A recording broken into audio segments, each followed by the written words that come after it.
is Steve. Welcome back to my shop and part 2 of my Squareness Comparator build.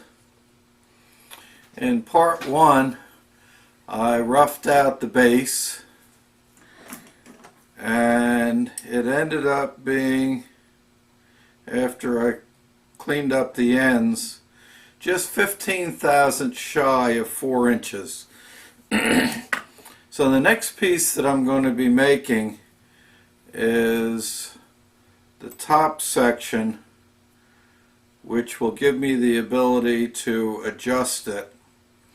So the first thing I'm going to do is to square up the ends and cut it to match the length of the base. I just got in my spring steel. It's 15 thousandths by ½ inch spring steel, and I'm going to try that as a flexure on this to see how that works out. The other thing that's going to be done to this piece is that I'm going to drill 4 holes in it to mount the noga arm in. The axle on the noga arm is 8 millimeter, and it has a couple of flats on it, so I'll also be drilling some holes in the side for set screws to hold that in place. And I don't really want to cut this mounting shaft off, and just in case I decide to use it for something else. So to compensate for that, in the base I'll be cutting a slot in here to the depth so that when the stem goes through the top piece, it'll go and it won't hit it. It's less than, well, this is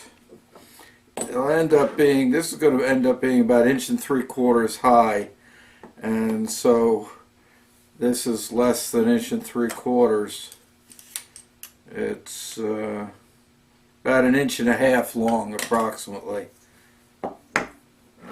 So off to the milling machine, we'll start cutting this piece. Since I am going to be grinding all the surfaces on this, I'm just using this 3/4 inch high-speed steel Niagara roughing end mill. Gives me a pretty decent finish.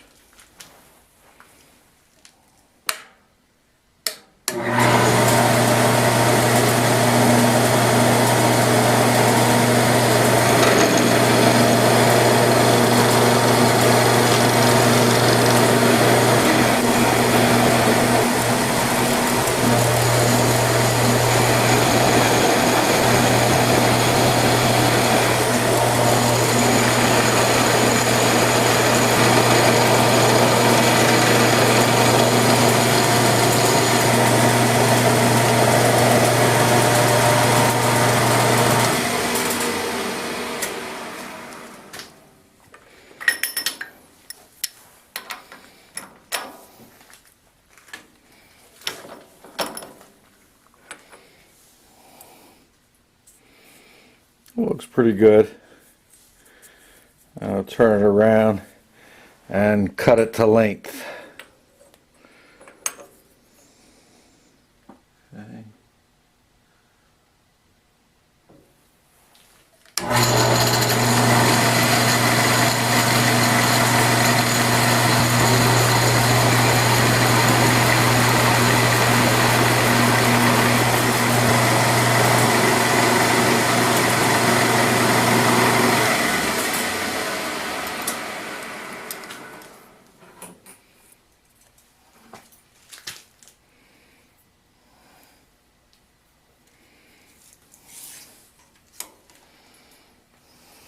Okay, it's 15 under.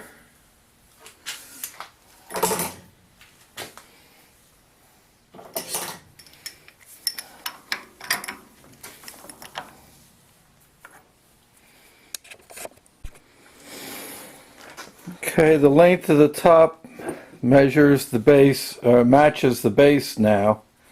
So I'm going to lay out the holes in the top. We'll put it back in the milling machine and drill my holes.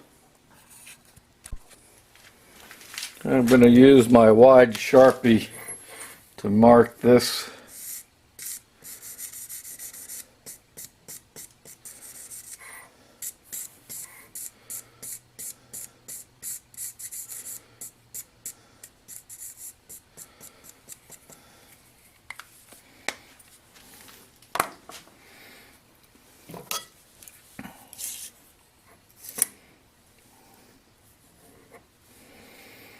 Since that's 1 inch wide, I will set my height gauge at 1/2.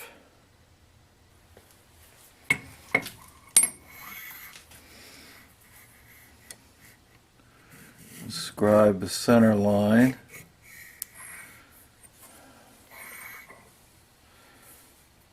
Okay.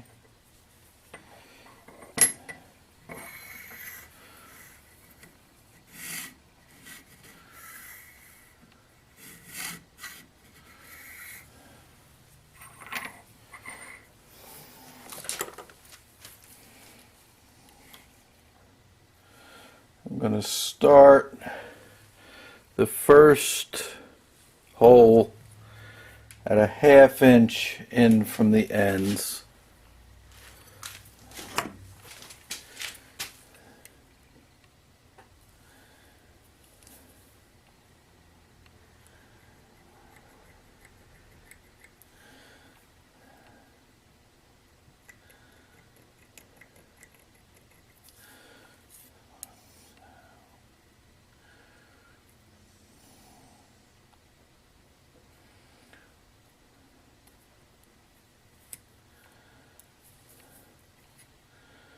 And then I go 1 inch and 2 inches. So that gives me 4 evenly spaced holes. One at 1/2, 1, 2, or actually 1/2, 1 1/2, 2 1/2, 3 1/2.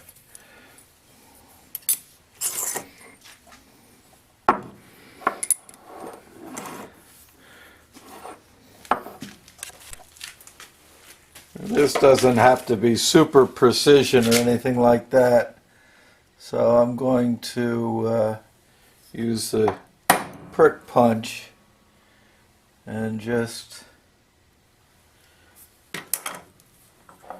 mark the intersection of the scribe lines.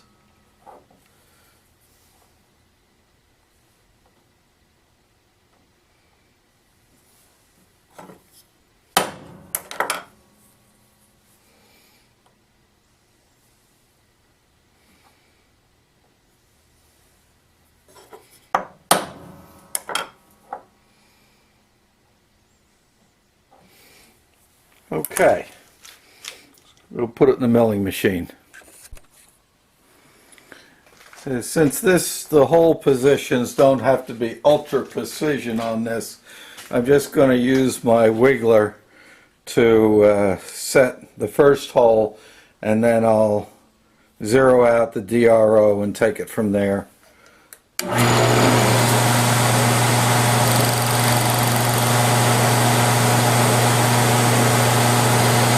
Going to be doing a back to basics video very shortly on the use of the wiggler, as requested by some of my viewers when I started the back to basics series.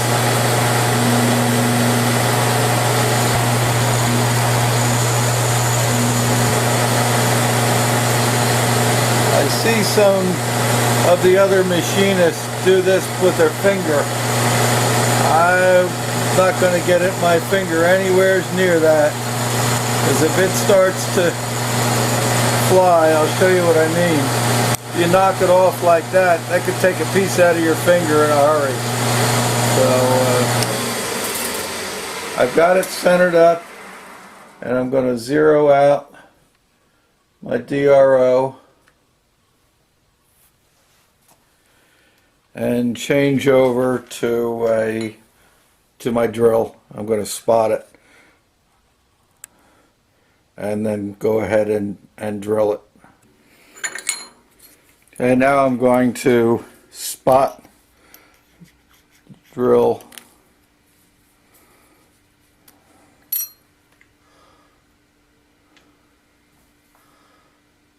back to 0. I'm going to snug up my x-axis and lock the y-axis so that doesn't move.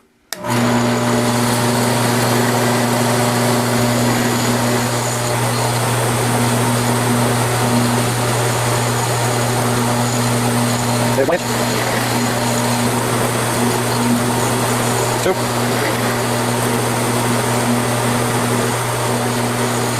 Three. Okay, now I'll change over to my drill. I'm going to drill it one shot. The closest drill that I've got to 8mm is 5/16. So I'm going to drill this in one shot with the hopes that the 5/16 drill will drill a little bit oversized. And if not, I'll have to check through and see if I have an oversized reamer.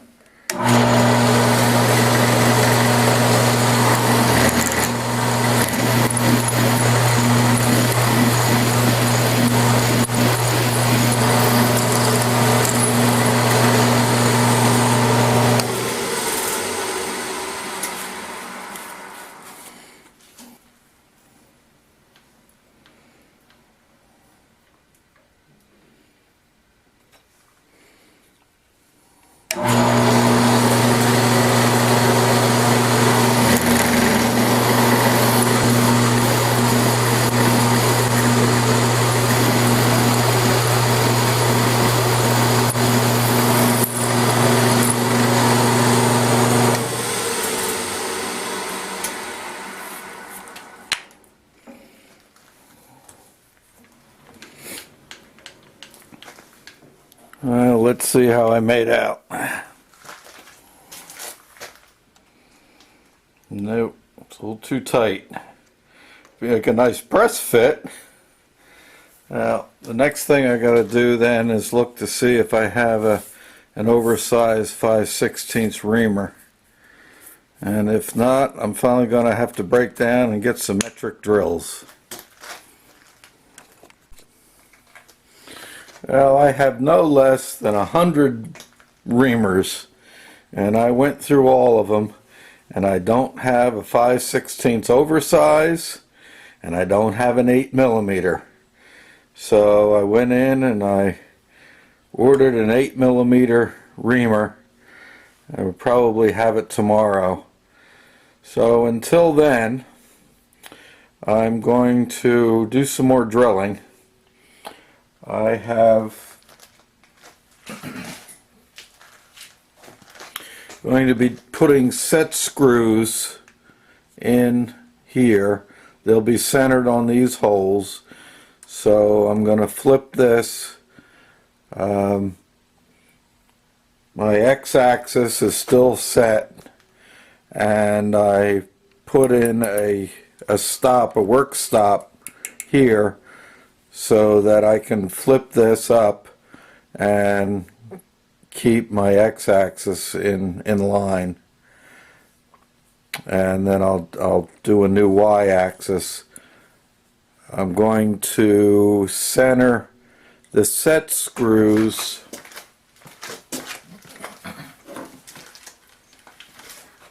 so that they will line up with the square. I don't know whether you can see that or not, but there's a flat spot on the shaft on this stud on each side.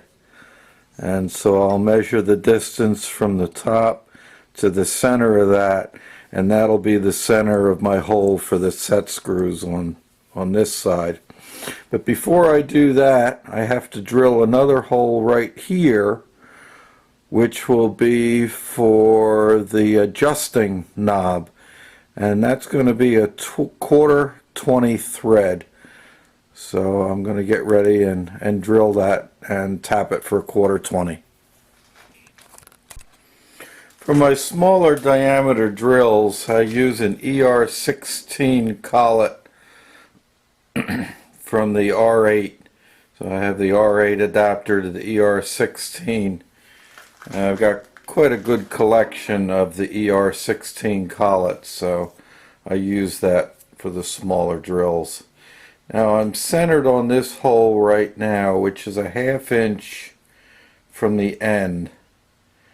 And so I want to split the difference.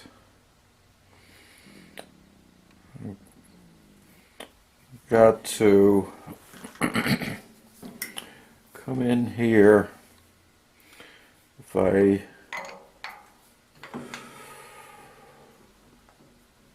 go here to 500 thousandths, that'll be right over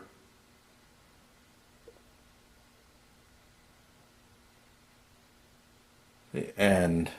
That's centered right on the end.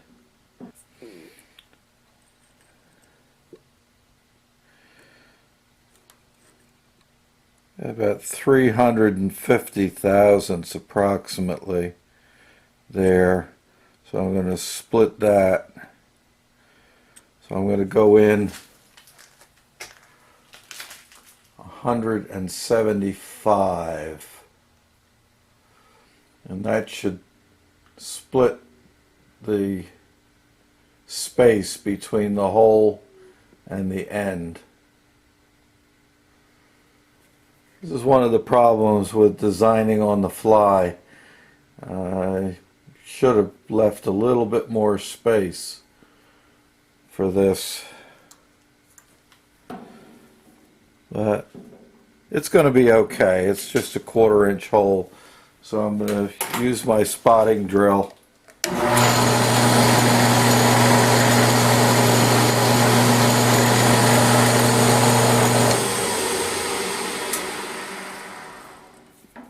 Okay, that looks good. Now I get my number 7 drill out, and we'll drill number 7 hole for tapping.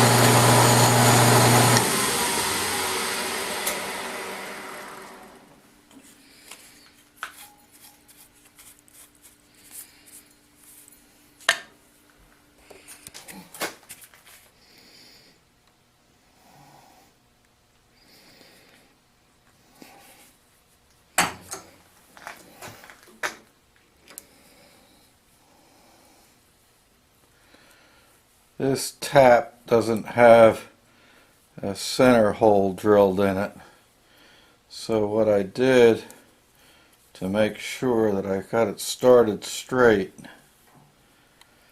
was I counterbored the hole a little bit to get it started.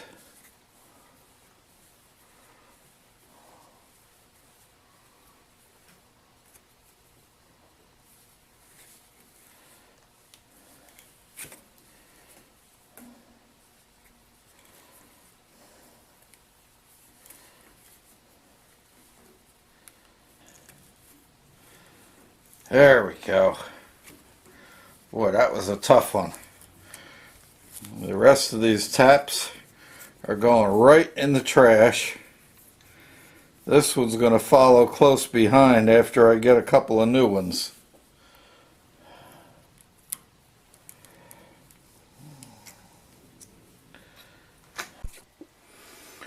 I have determined that the center of the set screw hole is going to be 170 thousandths from the top. Now that's my top surface, and so I'm going to go 175 to give myself a 5 thousandths grinding allowance. I'll set my depth gauge to 175, and now I'm going to scribe it.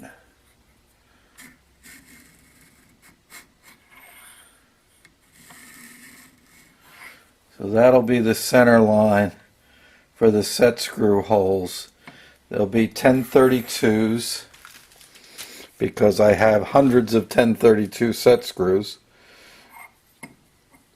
and I already know my X distances from these holes, so I'll put it back in the milling machine, to the stop, and set up my DRO to drill those holes.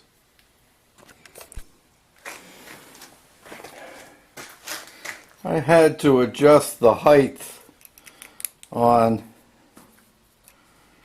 the milling machine head, so I'm going to go in and reset my 0 on the X and the Y.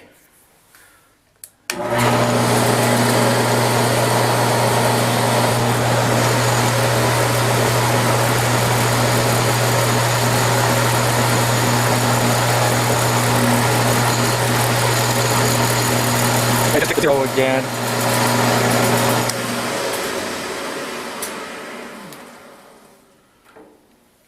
So this is 500 thousandths. It's a ½ inch. It's 500 thousandths in diameter. So I'm going to move it over 250 thousandths, and that'll be my new 0. I reset my 0. I'll lock it off.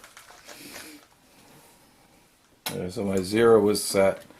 Now I'm going to go in and reset the Y-axis.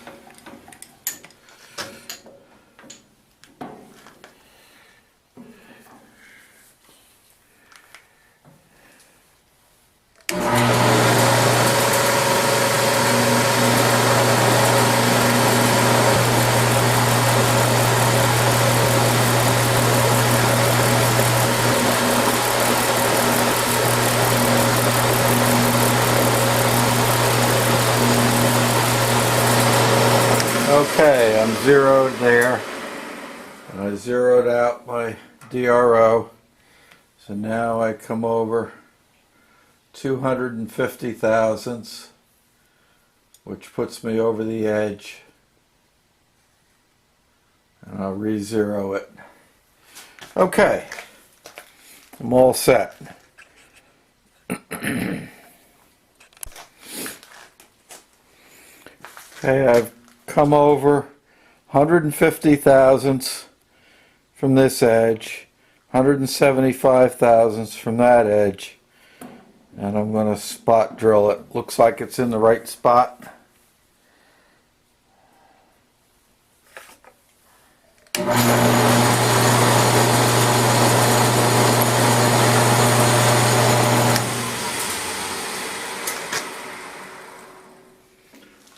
Okay, now I go to 1 inch 500 thousandths.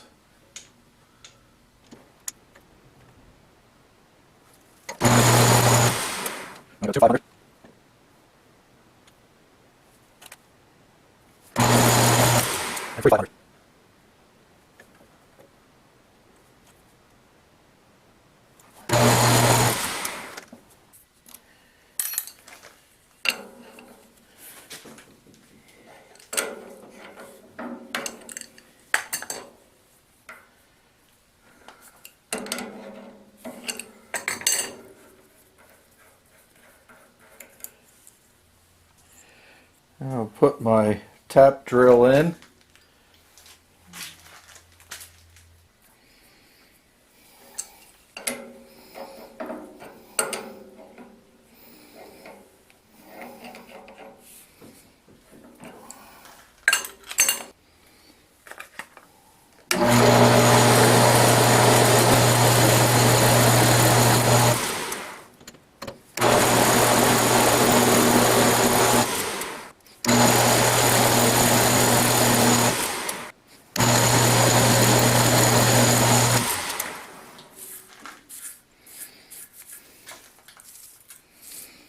Okay, time to tap it for 1032.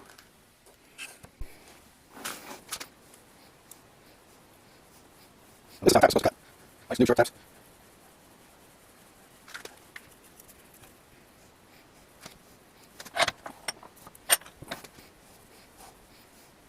This tap has a nice long taper on it, so it's pretty easy to start straight.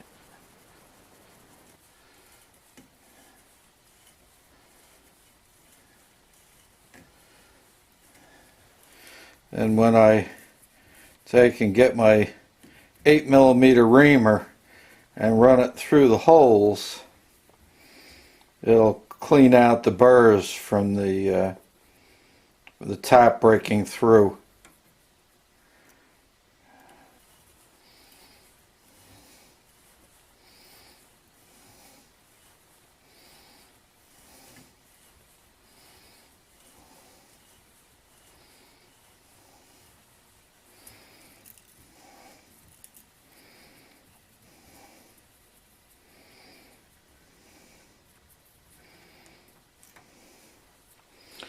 Now the only thing I've got left to do on this piece, other than reaming the holes out, is to put a couple of 1032 screws in the end to hold the flexure.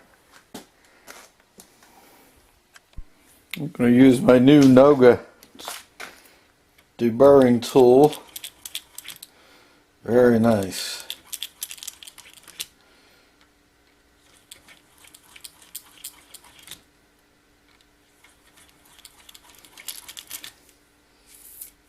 Very nice.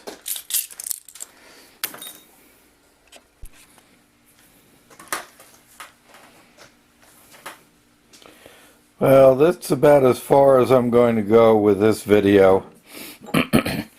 I got my 8mm reamer in from MSC, and I ran it through all the drilled holes, and now the Noga arm fits perfectly in the holes. Oops, that one's got a set screw. I put the set screws in, the 1032 set screws in, and as I mentioned before, there's a flat on there. So if I put that in the hole, I can